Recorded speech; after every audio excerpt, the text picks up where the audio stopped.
मैं बता देता हूँ उसके बारे में। कूलाम ने इस फोर्स के नियम को कैसे डिस्कवर किया था? इन्होंने क्या किया, एक वैक्यूम चैम्बर बनाया, जो कुछ इस तरीके का हो सकता है, कुछ इस तरीके का हो सकता है वैक्यूम चैम्बर, है ना?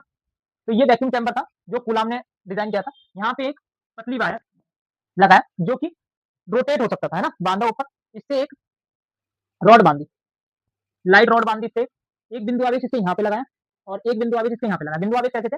जिनकी दूरी जो है, जिनके बीच की दूरी उनके त्रिज्या से बहुत ज़्यादा थी, ठीक है? त्रिज्या यानी इनके बीच का जो बिंदु आवेशों का जो रेडियस था, उससे बहुत ज़्यादा उसके बीच की दूरी थी।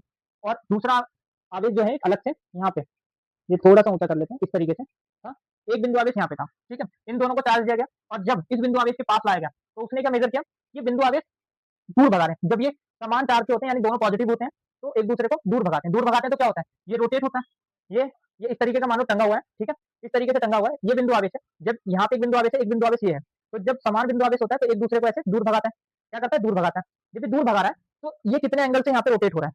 तो डायरेक्ट फोर्स ना मेज़र करके उन्होंने इसके बीच का डिस्प्लेसमेंट मेज़र किया। क्या मेज़र किया? एंगल का डिस्प्लेसमेंट, यानी एंगल कितनी बढ़ रही है, उसका मेज़रमेंट किया, ठीक है? तो इससे वो फोर्स तक पहुँचे। इन्होंने ये कई बार किया, ऐसे इसी तरह से। यानी कि उन्होंने कभी बिंदु आवेशों को बढ़ाया, कभी दूरी को बढ़ाया, कभी बिंदु आवेशों को कम किया, कभी दूरी को कम किया। तो इससे इन्हें ये पता चल गया इन्हें कि दोनों बिंदु आवेशों के बीच लगने वाला बल जो है, वो दूरी के वर्ग के व्युत्क्रमानुपाती होता है। दूरी के वर्ग के व्युत्क्रमानुपाती होता है और दोनों आवेशों के बीच आवेशों के गुणनफल के अनुक्रमानुपाती होता है। ठीक है? ये सारी चीज़ें हो गई।